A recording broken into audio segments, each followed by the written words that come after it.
On the roof of the Amrhein family in Phoenix, Arizona, where we see that their roofing system has experienced quite a bit of wind damage over these last recent storms. I'm going to do a repair attempt on this wind creased and damaged shingle. We see multiple areas where it's been wind creased. I'll set you guys up to view the work. Hopefully that gives everybody the correct angle. Now what I need to do is I need to take this dimensional shingle. I need to separate it from the material that holds it to the shingles layers below it. In Arizona, this is pretty tricky because these things just mat together over the summer heat.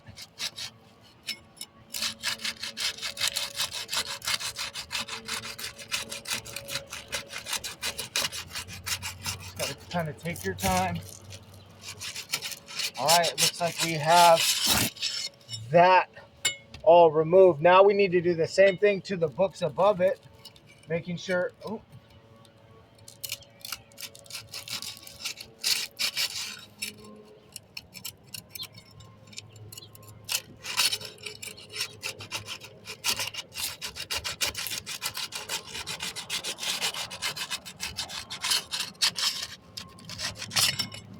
All right, looks like we have it free. Now what we're going to want to do is separate it from the decking, release it from the decking. Just do this slowly.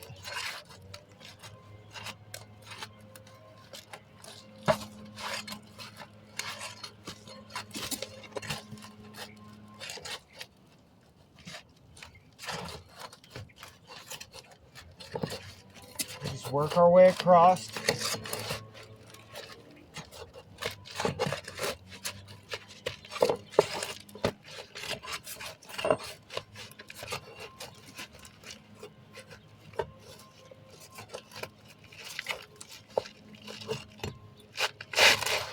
All right, looks like we have the shingle removed. Now I'm going to want to do an inspection underneath to make sure that we have a surface that we can reinsert the shingle back into. I'm going to have to remove a handful of these nails. So I'll use this to get this nail out of the way.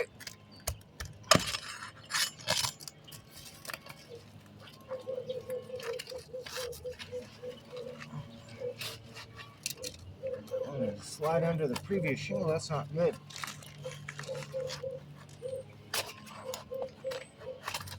All right. There we go. There we go. There we go.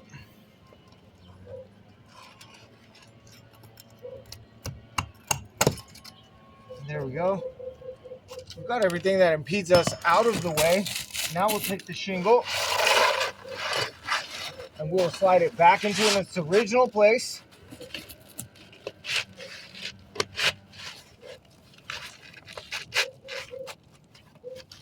Looks like we are in. That's a good fit.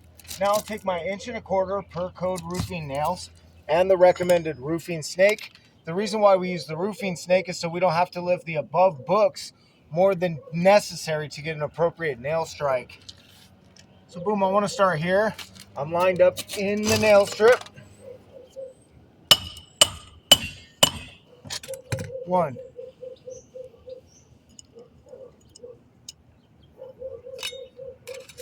Right here next in the nail strip.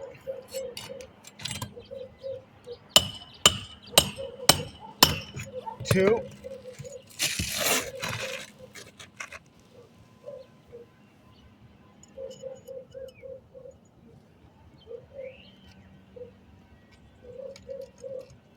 I'm gonna have to get this one a little bit freer. Need a little bit more room to work right here. There we go. And we want to get this one right on the end. We are lined up in the nail strip. 3. All right, we have our shingle back in place. However, we can see that quite a few things have taken place. As we were doing this, we just watched granules just rain down. off of the books above it. You can see it. You tap these shingles and just granules just fall down from the books above it. We also can see this tooth has become delaminated. We see a huge chip mark right here, one right here.